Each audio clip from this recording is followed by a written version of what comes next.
नमस्कार दोस्तों, कैसे हैं आप। मैं तारा आपका स्वागत करती हूँ कंठ कहानी की नई कड़ी में।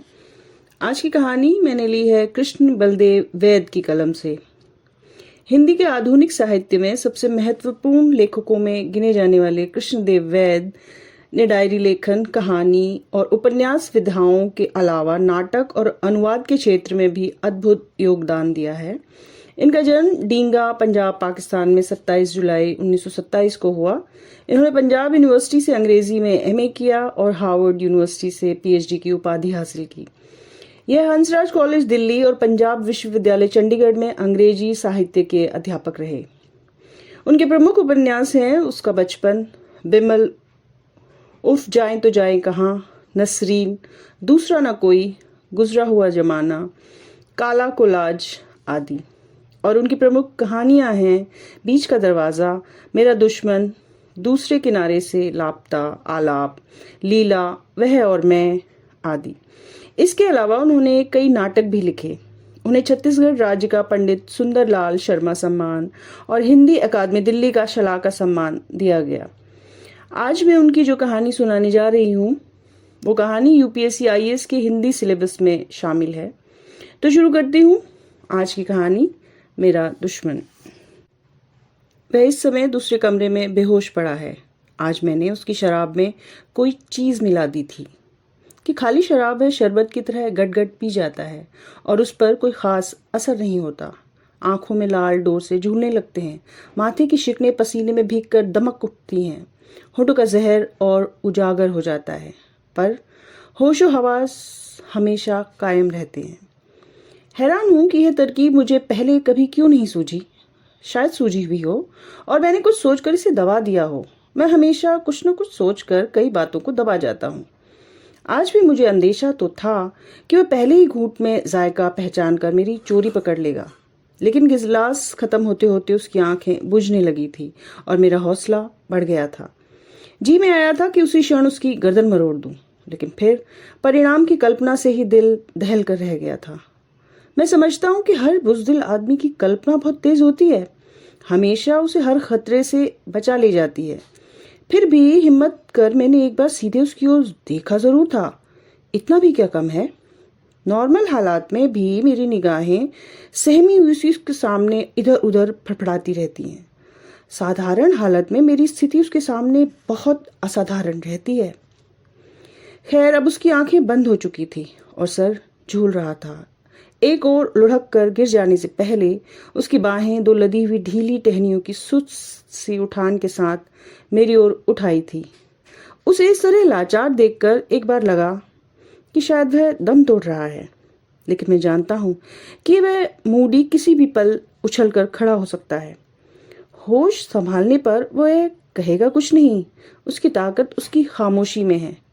बातें वह उस जमाने में भी बहुत कम किया करता था, लेकिन अब तो जैसे बिल्कुल गूंगा ही हो गया हो। उसकी गूंगी इग्नोरेंस को सोचने से ही मुझे दहशत हो रही है। कहा ना, मैं एक बुज़दिल इंसान हूँ। वैसे मैं न जाने कैसे समझ बैठा था कि इतने अरसे की जुदाई के बाद अब मैं उसके आतंक से पूरी तरह आज़ाद हो चुका हूँ। इसी खुशफहमी में शायद उस रोज़ उसे मैं अपने साथ ले आया था। शायद मन में कहीं उस पर रौब गांठने, उसे नीचा दिखाने की भावना भी रही हो सकता है कि मैंने सोचा हो कि वह मेरी जीती जागती खूबसूरत बीवी, चहकते मटकते तंदुरुस्त बच्चों और आलीशान कोठी को देखकर खुद ही मैदान छोड़कर भाग जाएगा और हमेशा के लिए मुझे उससे निजात मिल जाएगी। शायद मैं उस पर साबित कर दिखाना चाहता था कि उससे पीछा छुड़ा लेने के बाद किस खुशगवार हद तक मैंने अपनी जिंदगी को संवार लिया है। लेकिन ये सब लंगड़े बहाने हैं। हकीकत शायद यह है कि उस रोज मैं उसे अपने साथ नहीं लाया था, बल्कि वह खुद ही मेरे साथ चला आया था। जैसे मैं उसे नहीं, बल्कि वह मुझे नीचा दिखाना चाहता हो। जाहिर है कि उस समय यह बारीक बात मेरी समझ में नहीं आई होगी। मौके पर ठीक बात मैं कभी सोच नहीं पाता। यही तो मुसीबत है मेरे साथ। वैसे मुसीबतें और भी हैं, लेकिन उनका जिक्र यहाँ बेकार होगा। खैर, माला के सामने उस रोज मैंने इसी किस्म की कोई लंगड़ी सफाई पेश करने की कोशिश की थी और उस पर कोई असर नहीं हुआ था। वह उसे देखते ही बिफर उठी थी। सबसे पहले अपनी बेवकूफ़ी और सारी स्थिति का एहसास शायद मैं उसे उसी पल हुआ था। मुझे उस कमबख्त से वहीं घर से दूर उस सड़क के किनारे किसी न किसी तरह निपट लेना चाहिए था। अगर अपनी उस सहमी हुई खामोशी को तोड़कर मैंने अपनी तमाम मजबूरियां उसके सामने रख दी होती, माला का एक खाका सा खींच दिया होता, साफ साफ उसे कह दिया होता, देखो गुरु, मुझ पर दया करो और मेरा पीछा छोड़ दो, तो शायद वहीं हम किसी समझौते पर पहुंच जाते। और नहीं तो वो मुझे कुछ मोहलत तो दे ही देता। छूटते ही दो मोर्चों को एक साथ संभालने की दिक्कत तो पेश ना आती। कुछ भी हो, मुझे अपने घर नहीं लाना चाहिए था। लेकिन अब ये सारी समझदारी बेकार थी। माला और वह एक दूसरे को यूं घूर रहे थे जैसे दो पुराने और जानी दुश्मन हों। एक पल के लिए मैं सोचकर आश्वस्त हुआ था कि माला सारी स्थिति खुद संभाल लेगी, और फिर दूसरे ही पल में माला की लानत मुलामत की कल्पना कर सहम गया था। बात को मजाक में घोल देने की कोशिश में मैंने एक खास गिलगिले लहजे में, जो मेरे पास ऐसे नाजुक मौकों के लिए सुरक्षित रहता है, कहा था, डार्लिंग, जरा रास्ता तो छोड़ो कि हम बहुत लंबी सैर से लौटे हैं, जरा बैठ जाए तो जो सजा जी में आए दे देना। वह रास्ते से तो हट गई थी, लेकिन उसके तनाव में कोई कमी नहीं हुई थी और न ही उसने मुझे बैठने दिया था। साथ ही उस लाश जैसे इंसान ने मेरी तरफ यूं देखा था जैसे कह रहा हो, तुम वाकई इस औरत के गुलाम बनकर रह गए हो। और खुद मैं उन दोनों की तरफ यूं देख रहा था जैसे एक की नज़र बचाकर दूसरे से कोई साजिशी संबंध पैदा कर लेने की ख्वाहिश हो। फिर माला ने मौका पाते ही मुझे अलग ले जाकर डांटना डपटना शुरू कर दिया। मैं पूछती हूँ कि तुम किस आवारा गर्द को पकड़ के साथ ले आए हो? जरूर कोई तुम्हारा पुराना दोस्त होगा, है ना? इतने बरस शादी को हो चले, लेकिन तुम अभी तक वैसे के वैसे ही रहे। मेरे बच्चे उसे देखकर क्या कहेंगे, पड़ोसी क्या सोचेंगे? अब कुछ बोलोगे भी? मैं हैरान था कि क्या बोलूं। माला के सामने मैं बोलता कम हूँ, ज्यादा समय तोलने में ही बीत जाता है और उसका मिजाज और बिगड़ जाता है। वैसे उसका गुस्सा सही था, उसका गुस्सा हमेशा सही ही होता है। हमारी कामयाब शादी की बुनियाद भी इसी पर कायम है। उसकी हर बात हमेशा सही होती है और मैं अपनी हर गलती को चुपचाप और फौरन कबूल कर लेता हूँ। बीच बीच में महज खुश कर देने के ख्याल से वह मुझे इस किस्म की शिकायतें ज़रूर कर दिया करती है। तुम्हें न जाने हर मामूली सी मामूली बात पर मेरे खिलाफ जाने में क्या मज़ा आता है। मानती हूँ कि तुम मुझसे कहीं ज़्यादा समझदार हो, लेकिन कभी कभी मेरी बातें रखने के लिए ही सही, वगैरह वगैरह। मुझे उसके झूठे उलाने बहुत पसंद हैं, पर मैं उनसे ज़्यादा खुश नहीं हो पाता। फिर भी वह समझती है कि इनसे मेरा भ्रम बना रहता है और मैं जानता हूँ कि बागडोर उसी के हाथ में रहती है, और यह ठीक ही है। तो माला दांत पीसकर कह रही थी, अब कुछ बोलोगे भी? मेरे बच्चे पार्क से लौटकर इस मनहूस आदमी को बैठक में बैठा देखेंगे तो क्या कहेंगे? उन पर क्या असर होगा? उफ, इतना गंदा आदमी, सारा घर महक रहा है। बताओ ना, मैं अपने बच्चों से क्या कहूँगी? अब जाहिर है कि माला को कुछ भी नहीं बता सकता था, सो मैं सर झुकाए खड़ा रहा और वो मुंह उठाए बहुत देर तक बरसती रही। वैसे यहाँ साफ कर दूं कि वे बच्चे माला अपने साथ नहीं लाई थी, वे मेरे भी उतने ही हैं जितने कि उसके। लेकिन ऐसे मौक़ों पर वह हमेशा मेरे बच्चे कहकर मुझसे उन्हें यूं अलग कर दिया करती है जैसे कोई कीचड़ से लाल निकाल रहा हो। कभी कभी मुझे इस बात पर बहुत दुख भी होता था, लेकिन फिर ठंडे दिल से सोचने पर महसूस होता है कि शारीरिक सच्चाई कुछ भी हो, रूहानी तौर पर हमारे सभी बच्चे माला के ही हैं।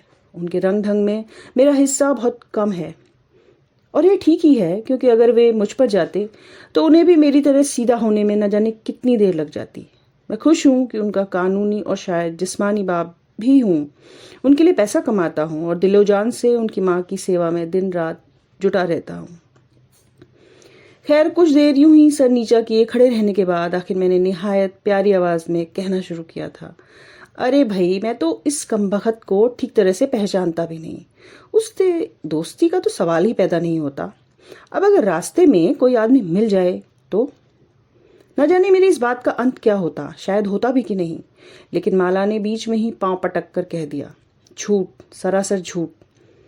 यह कहकर वह अंदर चली गई और मैं कुछ देर तक वहीं सर नीचा किए खड़ा रहने के बाद वापस उस कमरे में लौट आया जहां बैठा वह बीड़ी पी रहा था और मुस्कुरा रहा था, जैसे सब जानता हो कि मैं किस मुश्किल से गुजर रहा हूं।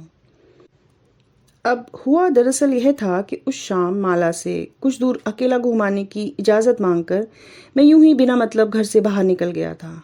आमतौर पर वह ऐसी छूट आसानी से नहीं देती और न ही मैं मांगने की हिम्मत कर पाता हूँ। बिना मतलब घूमना उसे बहुत बुरा लगता है। कहीं भी जाना हो, किसी से भी मिलना हो, कुछ भी करना हो या ना करना हो, मतलब का साफ और सही फैसला वह पहले से ही कर लेती है। ठीक ही करती है। मैं उसकी समझदारी की दाद देता हूँ। वैसे घर से दूर अकेला मैं किसी मतलब से भी नहीं आ पाता। माला की सोहबत की कुछ ऐसी आदत सी पड़ गई है कि उसके बगैर सब सूना सूना सा लगता है। जब वह साथ रहती है तो किसी किस्म का कोई ऊल जलूल विचार मन में नहीं उठ पाता। हर चीज ठोस और सही दिखाई देती है। अंदर की हालत ऐसी रहती है जैसे माला के हाथों सजाया हुआ कोई कमरा हो, जिसमें हर चीज करीने से पड़ी हो, बेकायदगी की कोई गुंजाइश ना हो। और जब वह साथ नहीं होती तो वही होता है जो शाम हुआ, या फिर उसी किस्म का कोई और हादसा, क्योंकि उससे पहले वैसी बात कभी नहीं हुई थी। तो उस शाम न जाने किस धुन में मैं बहुत दूर निकल गया था। आमतौर पर घर से दूर रहने पर भी मैं घर के ही बारे में सोचता रहता हूँ। इसलिए नहीं कि घर में किसी किस्म की कोई परेशानी है। गाड़ी न सिर्फ चल रही है बल्कि खूब चल रही है। बागडोर जब माला जैसी औरत के हाथ हो तो चलेगी नहीं तो क्या करेगी। नहीं, घर में कोई परेशानी नहीं। अच्छी तनख्वाह, अच्छी बीवी, अच्छे बच्चे, अच्छे बारसूख दोस्त, उनकी बीवियां भी खूब अच्छी, अच्छा सरकारी मकान, अच्छा खुशनुमा लॉन, पास पड़ोस भी अच्छा, महंगाई के बावजूद दोनों वक्त अच्छा खाना। मैं पूछता हूँ इसके अलावा और चाहिए भी क्या एक अच्छे इंसान को। फिर भी अकेला होने पर घरेलू मामलों को बार बार उलट पुलट कर देखने से वैसा ही इत्मीनान मिलता है जैसे किसी भी सेहतमंद आदमी को बार बार आईने में अपनी सूरत देखकर मिलता होगा। मेरा मतलब है कि वक्त अच्छी तरह से कट जाता है, ऊब नहीं होती। यह भी माला के ही सुप्रभाव का फल है। नहीं तो एक जमाना था मैं हरदम ऊब का शिकार रहा करता था। हो सकता है कि उस शाम दिमाग कुछ देर के लिए उसी गुजरे हुए जमाने की ओर भटक गया हो। कुछ भी हो, मैं घर से बहुत दूर निकल गया था और फिर अचानक वह मेरे सामने आ खड़ा हुआ था। महसूस हुआ था जैसे मुझे अकेला देखकर घात में बैठे हुए किसी खतरनाक अजनबी ने ही रास्ता रोक लेना चाहा हो। मैं ठिठक कर रुक गया था। उसकी सुती हुई आंखों से फिसल कर मेरी निगाह उसकी मुस्कुराहट पर जा टिकी थी, जहां अब मुझे उसके साथ बिताए हुए उस सारे धूल से भरे जमाने की एक टिमटिमाती हुई सी झलक दिखाई दे रही थी। महसूस हो रहा था कि बरसों तक छुपे रहने के बाद फिर मुझे पकड़कर किसी के सामने पेश कर दिया गया हो। मेरा सर इस पेशी के ख्याल से दबकर झुक गया था। कुछ या शायद कितनी ही देर हम सड़क के उस नंगे और आवारा अंधेरे में एक दूसरे के रूबरू खड़े रहे थे। अगर कोई तीसरा उस समय देख रहा होता तो शायद समझता कि हम किसी लाश के सिरहाने खड़े कोई प्रार्थना कर रहे हैं या एक दूसरे पर झपट पड़ने से पहले किसी मंत्र का जाप कर रहे हैं। वैसे ये सच है कि उसे पहचानते ही मैं माला को याद करना शुरू कर दिया था कि हर संकट में मैं हमेशा उसी का नाम लेता हूँ। साथ ही यहाँ से दुम दबाकर भाग उठने की ख्वाहिश भी मन में उठती रही थी।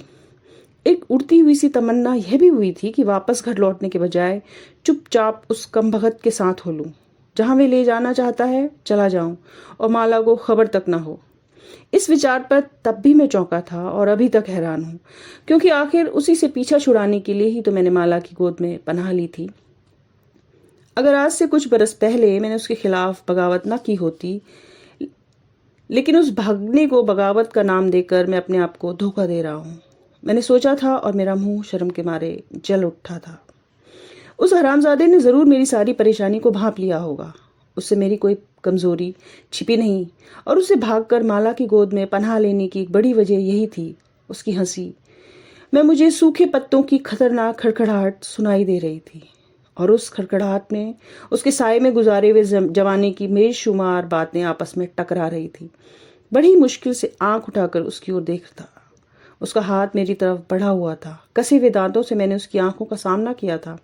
अपना हाथ उसके खुरदरे हाथ में देते हुए और उसकी सांसों की बदबू अपने चेहरे पर झेलते हुए मैंने महसूस किया था कि जैसे इतनी मुद्दत आज़ाद रह लेने के बाद फिर अपने आप को उसके हवाले कर दिया हो। अजीब बात है, इस एहसास से जितनी तकलीफ मुझे होनी चाहिए थी उतनी हुई नहीं थी। शायद हर भगोड़ा मुजरिम दिल से यही चाहता है कि उसे कोई पकड़ ले। घर पहुंचने तक कोई बात नहीं हुई थी। अपनी अपनी खामोशी में लिपटे हुए हम धीमे धीमे चल रहे थे, जैसे कंधों पर कोई लाश उठाए हुए हों।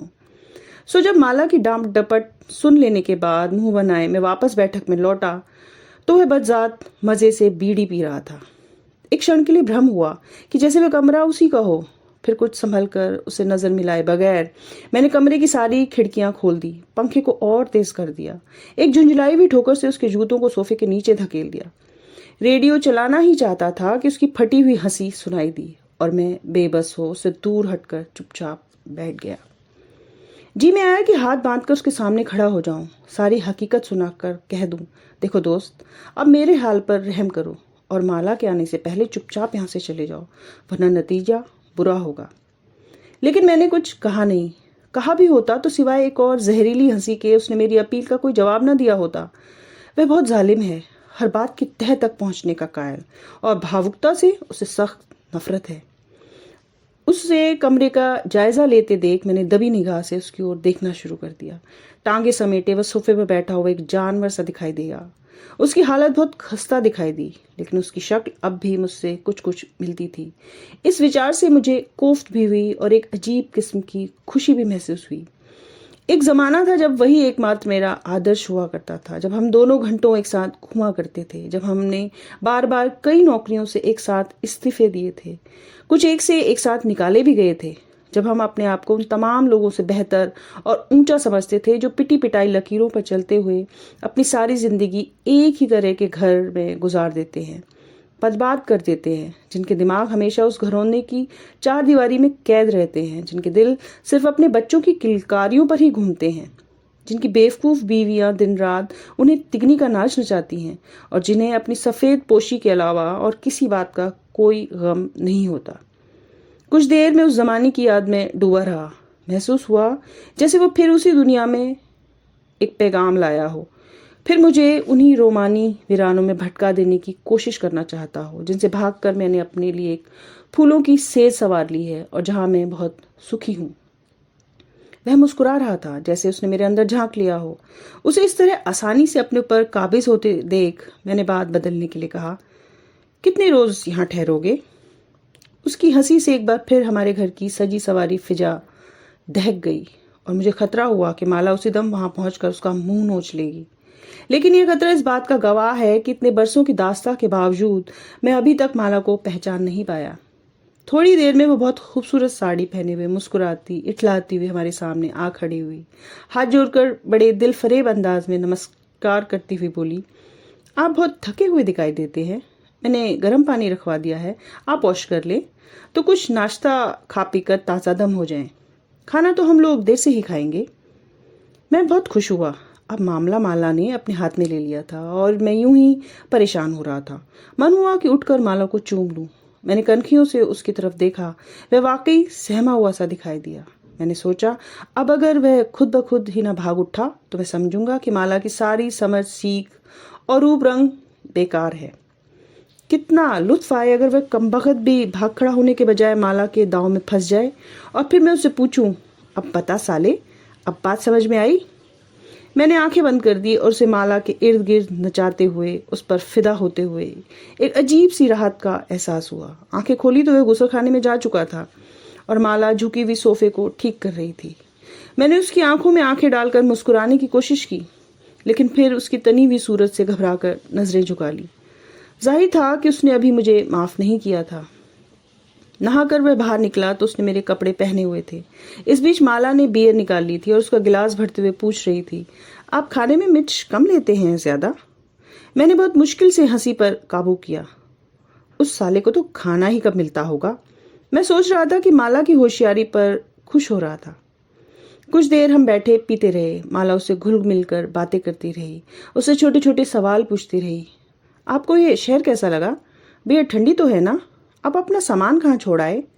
और वह बंगले झांकता रहा। हमारे बच्चों ने आकर अपने अंकल को ग्रीट किया, बारी बारी उसके घुटनों पर बैठकर अपना नाम वगैरह बताया, एक दो गाने गाए और फिर गुड नाइट कहकर अपने अपने कमरे में चले गए। माला की मीठी बातों से यूं लग रहा था जैसे हमारे अपने ही साथ का कोई बेतकल्लुफ दोस्त कुछ दिनों के लिए हमारे पास आकर ठहरा हुआ हो और उसकी बड़ी सी गाड़ी हमारे दरवाजे के सामने खड़ी हो। मैं बहुत खुश था और जब माला खाना लगवाने के लिए बाहर गई तो शाम पहली बार मैंने बेधड़क उस कमीने की तरफ देखा। वह 3-4 गिलास बियर की पी चुका था और उसके चेहरे की जर्दी कुछ कम हो चुकी थी, लेकिन उसकी मुस्कुराहट में माला के बाहर जाते ही फिर वही जहर और चैलेंज आ गया था और मुझे महसूस हुआ जैसे वह कह रहा हो, बीवी तुम्हारी मुझे पसंद है, लेकिन बेटे उसे खबरदार कर दो, मैं इतना पिलपिला नहीं जितना वह समझती है। एक पल के लिए फिर मेरा जोश कुछ ढीला पड़ गया। लगा जैसे बात इतनी आसानी से सुलझने वाली नहीं। याद आया कि खूबसूरत और शोख औरतें उस जमाने में भी उसे बहुत पसंद थी, लेकिन उनका जादू ज्यादा देर तक नहीं चलता था। फिर भी मैंने सोचा बात अब मेरे हाथ से निकल गई है और सिवाय इंतजार के मैं और कुछ नहीं कर सकता था। खाना उस रोज बहुत टेस्टी बना था और खाने के बाद माला खुद उसे उसके कमरे तक छोड़ने गई थी। लेकिन उस रात मेरे साथ माला ने कोई बात नहीं की। मैंने कई मजाक किए, कहा नहा धोकर वह काफी अच्छा लग रहा था। क्यों? बहुत छेड़छाड़ की, कई कोशिशें की कि सुलहनामा हो जाए, लेकिन उसने मुझे अपने पास फटकने नहीं दिया। नींद उस रात मुझे नहीं आई। फिर भी अंदर से मुझे इत्मीनान था कि किसी न किसी तरह माला दूसरे रोज उसे भगा सकने में जरूर कामयाब हो जाएगी। लेकिन मेरा अंदाजा गलत निकला। माना कि माला बहुत चालाक है, बहुत समझदार है, बहुत मनमोहिनी है, लेकिन उस हरामजादे की ढिठाई का भी कोई मुकाबला नहीं। 3 दिन तक माला उसकी खातिर तबाजा करती रही। मेरे कपड़ों में वह बिल्कुल मुझ जैसा हो गया था और नजर यूं आता था जैसे माला के 2 पति हों। मैं तो सुबह सवेरे गाड़ी लेकर दफ्तर को निकल जाता था। पीछे उन दोनों में न जाने क्या बातें होती थी, लेकिन जब कभी उसे मौका मिलता वह मुझे अंदर ले जाकर डांटने लगती। अब ये यहाँ से निकलेगा भी कि नहीं? जब तक ये घर में है हम किसी को न तो बुला सकते हैं और न किसी के यहाँ जा सकते हैं। मेरे बच्चे कहते हैं कि इसे तो बात करने की भी तमीज नहीं। आखिर ये चाहता क्या है? मैं उसे क्या बताता कि वह क्या चाहता है? कभी कहता थोड़ा सब्र करो और अब जाने की सोच रहा होगा। कभी कहता क्या बताऊं, मैं तो खुद शर्मिंदा हूं। कभी कहता तुमने खुद ही तो सर पर चढ़ा लिया है, अगर तुम्हारा बर्ताव थोड़ा रुखा होता तो। माला ने अपना बर्ताव तो नहीं बदला, लेकिन चौथे रोज अपने बच्चों को लेकर अपने भाई के वहां चली गई। मैंने बहुत रोका, लेकिन वह नहीं मानी। उस रोज वह कमबख्त बहुत हंसा था, जोर जोर से, बार बार। आज माला को गए 5 दिन हो गए हैं। मैंने दफ्तर जाना छोड़ दिया है। वह फिर अपने असली रंग में आ गया है। मेरे कपड़े उतार कर उसने फिर अपना वह मैला कुचैला सा कुर्ता पजामा पहन लिया है। कहता कुछ नहीं, लेकिन मैं जानता हूँ कि वह क्या चाहता है। वह मौका फिर हाथ नहीं आएगा। वह चली गई है। बेहतर यही है कि उसे लौटने से पहले तुम भी यहाँ से भाग चलो। उसकी चिंता मत करो, वह अपना इंतजाम खुद कर लेगी। ऐसा कुछ वह मुझसे कहेगा। और आज आखिर मैं उसे थोड़ी देर के लिए बेहोश कर देने में कामयाब हो गया हूँ। अब मेरे सामने 2 रास्ते हैं। यह है कि होश आने से पहले मैं उसे जान से मार डालूं, और दूसरा यह है कि अपना जरूरी सामान बांध कर तैयार हो जाऊं, और ज्यों ही उसे होश आए हम दोनों फिर उसी रास्ते पर चल दें जिसे भागकर कुछ बरस पहले मैंने माला की गोद में पनाह ली थी। अगर माला इस समय यहाँ होती तो कोई तीसरा रास्ता भी निकाल देती, लेकिन वह नहीं है और मैं नहीं जानता कि मैं क्या करूं। ये कंठ बस यहीं तक था। समझ आई कुछ ये कहानी? वो और मैं, मेरा और उसका के बीच की कहानी थी ये। क्या ये 2 व्यक्ति हैं? क्या ये 2 शरीर हैं? या फिर एक ही शरीर में 2 अलग अलग मन बसते हैं? ये एक स्प्लिट पर्सनालिटी पर आधारित कहानी थी। साउथ की सुपरहिट मूवी अपरिचित इसी तरह की है। हिंदी में कार्तिक कॉलिंग कार्तिक भी स्प्लिट पर्सनालिटी पर बनी फिल्में हैं। आशा है कहानी आपको पसंद आई होगी। कमेंट करके ज़रूर बताएं। आज के लिए इतना ही। अगली कड़ी में फिर भेंट होगी। धन्यवाद। नमस्कार।